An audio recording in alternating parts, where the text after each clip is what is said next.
Semut itu kata Pak Muzamil tadi, sampean lihat, saya sudah pernah cerita di Maia.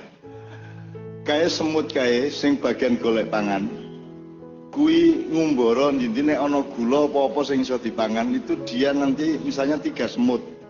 Itu dia mempelajari yang akan dia ambil itu. Butuh semut piro untuk mengangkut semut itu ke sarangnya, ke koryahnya tadi. Nah, selama dia meninggalkan sarang sampai menemukan gula, itu semut meninggalkan jejak. Ya, sehingga ada rute berdasarkan jejak yang ditinggalkan oleh semut tadi untuk supaya petugas atau prajurit yang akan mengambil gula tadi bisa mengetahui jalan. Katakanlah sekarang ketemu gula butuh semut 8. Terus semut 8 wis menuruti jalan yang sudah dikasih kode dan jejak oleh semut ngintai tadi, pencari makan. Begitu sampai di sana, semut 8 ini mengangkut gulanya kembali ke sarangnya. Itu nomor 1 yang dilakukan semut beda sama manusia. Ora ana semut sing mangan gula ndisiki sadurunge tekan sarange. Kira-kira nek menungso dididile ora kuwi? Iso ora tekan sarangnya ya toh. Dan itu kalau diperbesar ke tambang, ke freeport, ke kelapa sawit, ke BUMN, ke reklamasi. Seperti Anda ketahui, reklamasi itu jangan dipikir cuma di Jakarta, itu ada 37 wilayah yang sudah dan sedang dikerjakan. Di Jakarta diuruk-uruk terus akhirnya dibatalke karo Anies, ning sing ning Serang, sing ning Makassar, sing ning Ternate, sing ning Bali berjalan lancar. Jadi mereka akan menciptakan kota-kota besar yang penghuninya bukan orang Indonesia, tidak berbahasa Indonesia dan kaya raya di wilayah-wilayah itu, membokongi atau memantati kalian. Dan itu ada 37. Itu baru reklamasi. Durung meneh kowe nek wis saiki gas dan energi itu sudah akan berpindah ke panas bumi. Panas bumi itu gunung berapi ki wis dikapling, wis dikontrak. 30 sampai 40 tahun. Ya Merapi, ya Merbab, endi wae sing kira-kira ana panas buminya sudah dikontrak, sudah dijual oleh pemerintah tanpa kalian tahu. Panas bumi dari gunung itu termasuk nanti nek kowe ndelok pegunungan Kendeng dan Kapur Utara di utara Pulau Jawa, Jawa Tengah dan Jawa Timur yang kemarin kita ke Rejo apa kayak Banjarrejo sampai ke Jombang Kabuh, itu di situ ada jadi 3 benua itu mepet ning Pulau Jawa nisor. Kui ada lempengan 3. Lempengannya itu ada di tengah Pulau Jawa, Jawa Tengah, Jawa Timur.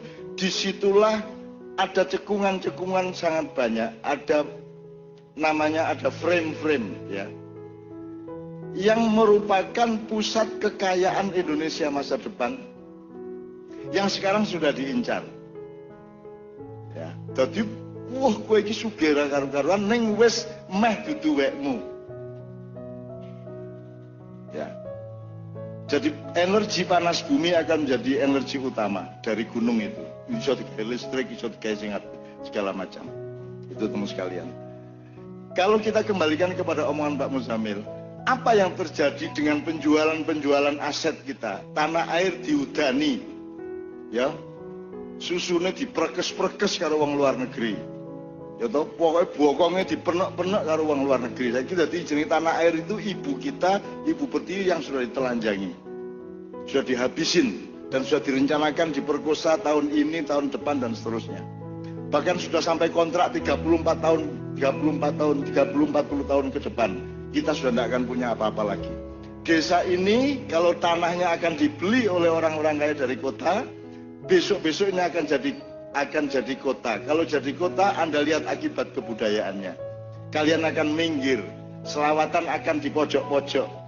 Ya, kita tidak berkuasa lagi atas tanah kita karena secara hukum itu tanah mereka, sudah bukan kita lagi. Dan tidak mungkin orang kota yang datang ke sini dengan usaha-usaha teknologinya akan jadi bagian dari orang desa sini. Nah itu semua karena apa? Karena beda sama semut kelakuannya. Nek semut kuwi mau nggawa gula ora dititili.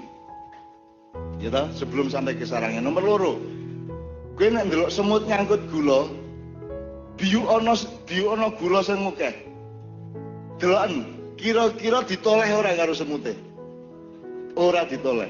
Semut itu hanya akan membawa yang dia butuhkan. Ya. Kowe ngerti bedane menungso? Nek menungso ana semut cilik, ana gula cilik ning dalan kok ana gula gede, mesti ditinggal sing cilik golek sing gede. Itulah manusia. Jadi di Pancasila itu tidak ada Pak urusan materi, tidak ada urusan kekayaan, yang ada adalah urusan keadilan. Tidak ada kemakmuran sosial. Kita tunggu TNI akan berbuat apa. Nah, ini harus diteruskan ya Pak ya. Tapi beliau terikat Sabta Marga, beliau tidak mungkin melakukan itu dari desa. Itu terserah di Jakarta sana. Tapi ingin saya katakan sama Anda, tolong diskusi mengenai Pancasila, mengenai Bhinneka Tunggal Ika itu Anda jangan tertipu. Karena itu adalah bendera yang dipakai oleh setan. Setan nganggo pakaiannya malaikat. Makanya iblis asli itu sudah pensiun. Dan jin-jin yang menjadi anak buah iblis, yang berafiliasi kepada iblis, itu bukan jin yang dulu mengabdi kepada Nabi Sulaiman. Itu sudah berhenti pensiun tugasnya sebagai anak buah iblis sejak Nabi Sulaiman meninggal. Dalam keadaan lunglai di singgasananya. Kemudian pensiun mereka itu membuat mereka nangis massal tiap hari. Selawatan nang Kanjeng Nabi kabeh. Ya, tenanan. Jangan dikira Kanjeng Nabi hanya diselawati oleh orang-orang sesudah Rasulullah. Di zaman Nabi Sulaiman sudah ada buku sholawat untuk Rasulullah. Karena mereka tahu Rasulullah adalah Nur Muhammad. Sudah lahir jauh sebelum semuanya lahir.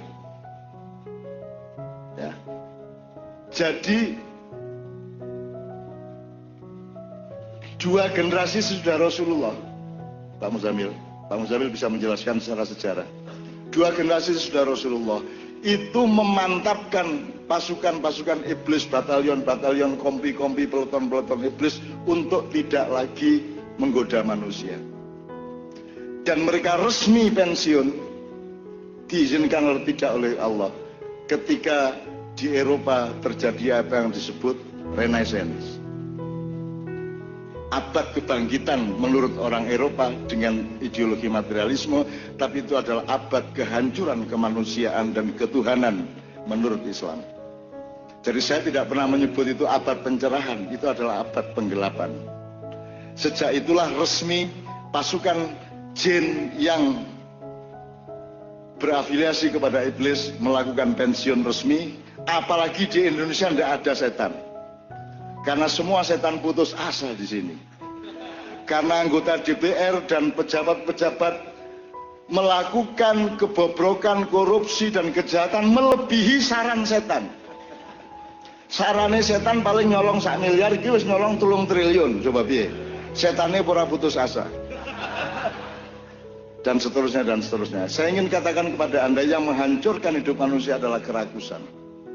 Maka kalau sampean kaya dengan ingkung, sampean makmur dengan desa sampean, tolong jangan sampai ke garis kerakusan. Segera disodakohkan, segera disosialkan, segera diakhiratkan uangnya itu, supaya menjadi bebarengan kabeh. Itu. Dan di desa ini saya melihat luar biasa bagus, tapi tolong antisipasi ke masa depan. Nah ini yang saya ambil sebagai hikmah dari omongan Pak Muzamil. Tetap jadi koryah, tetap jadi semut. Karena semut tidak pernah, bahkan semua binatang tidak ada yang jahat seperti manusia. Makanya apa ada ancaman Allah anjing masuk neraka, Pak Muzamil? Tidak ada. Malah ada anjing masuk surga. Anjing masuk surga, tapi tidak ada anjing masuk neraka. Tidak ada. Gue menungso itu dengan memarahi saya karena saya sering ngomong. Terus itu karena saya ngomong atau karena mereka nganggap itu jelek? Aku takon kowe. Nek kowe dionekke kowe kok kayak nek sabran kowe kok pesek, Nduk. Kowe lara ati to dionekke pesek. Kowe mergo kowe pesek apa mergo pandanganmu mengenai pesek? Karena rumangsamu pesek elek, mulane kowe nesu dionekke pesek. Mulane sing kudu kok robah dudu irungmu njur ditawak-tawaki kaya wong Korea. Sing dirubah adalah pandanganmu mengenai kecantikan. Kecantikan tidak terletak pada hidungnya, kecantikan terletak pada akhlak dan cintanya. Kan begitu. Jadi tidak ada binatang yang jahat, Pak Muzamil. Binatang tidak makan melebihi yang dia maui, yang dia butuhkan, betul enggak? Bahkan tidak ada yang dia inginkan. Gue nek ndelok apa jenenge tikus sing mangan sembarang kae. Gue kudu mesake kae. Mangkel to gue. Nek gue mesake, bayangke nek kowe sing dadakke gue. Kowe dadakke tikus. Dia tidak bisa apa-apa kecuali melakukan yang dia harus lakukan sebagai tikus. Saonone wesi dipangan kayu, dipangan kain, dipangan driji, dipangan. Nggih mboten? Pancen ngono takdire dhewe lah, semut lak ora iso milih. Dia hanya menjalankan yang dia terima dari Allah Subhanahu wa taala, betul enggak? Jadi teman sekalian jangan merendahkan binatang. Ya. Karena binatang tidak pernah berdosa seperti kita. Gitu loh. Ya iblis ada hitungan lain. Jin ada hitungan lain, malaikat ada hitungan lain. Tapi pokoknya intinya sebenarnya manusia ini yang paling bikin repot. Saya akan cerita panjang lebar kapan-kapan di Maiyahan mengenai apa yang akan kita alami di tahun-tahun yang segera akan kita masuki. Tapi malam hari ini kira-kira prinsipnya jelas. Ayo sinau dadi semut di dalam koryahnya. Kan gitu kira-kira. Satu, tidak ragus. Jangan menomorsatukan apa tadi Pak Muzamil? Jangan menomorsatukan badokan. Badokan. Meskipun badokan kui penting ning ora nomor siji. Kalau ilmu kita jelas tuh selama ini sandang, pangan, papan. Bahkan ini dikasih dialektika oleh itu tadi apa jenenge? Kumpul ora kumpul, ora mangan, kumpul. Angger kumpul. Bukan soal rumahnya tapi kumpulnya. Orang omah ning tetep kumpul ya iso to ya ning alas, ning lapangan kan iso. Tapi nomor satu adalah persatuannya, silaturahminya kan gitu. Nah kalau sandang pangan papan kan kue wis ngerti sih apa jenenge workshopnya selama ini dalam Maiya. Bahwa nek kue kena gempa kaya wingi kae, njur maring ditulung karo mbuh sapa teko ring kene ming ana panganan karo celana, kue milih panganane apa celanane? Celana. Kan kue ora mungkin jawab, wis ora apa-apa sing penting mangan ra katokan ra apa-apa kan ora mungkin. Kan kue tetep milih aku sing penting aku katokan milih ra apa-apa. Karena Anda adalah manusia, jadi tetap sandang nomor siji, nomor loro pangan, nomor telu papan. Orang di omah rapopo anggere iso mangan, kan gitu. Ning orang mangan rapopo anggere katokan. Lah kalau sekarang ini menurut sampean Indonesia ini katokan ora? Saiki Indonesia ini katokan ora? Dipelorot apa dipelorot dhewe? Dipelorot uang apa dipelorot dhewe? Malah dipelorot monggo dipeliak-peliak. Monggo Mas, investasi dong. Gimana? Monggo. Jadi itu sebabnya Pak Muzamil mengatakan negara sinau nang desa apa desa sinau nang negara. Kebo nyusu gudel apa gudel nyusu kebo. Ini negara tidak belajar kepada desa. Ono merti desa, ora ono merti negara. Apa meneh? Bersih desa tapi tidak ada bersih negara, betul enggak?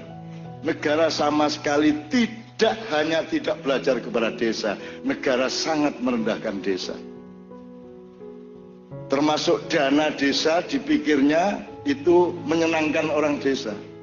Itu ngerepotin Pak Lurah. Mas, apa meneh regulasine ra cetha. Ora sesuai dengan apa yang terjadi di kampung yang berbeda-beda. Dan itu dipikirnya orang desa dikasih duit oleh pemerintah gitu. Cara berpikirnya. Pemerintah itu endi kowe duit? Loh, ya pemerintah iki wong sing dibayar apa sing dibayar apa sing bayar?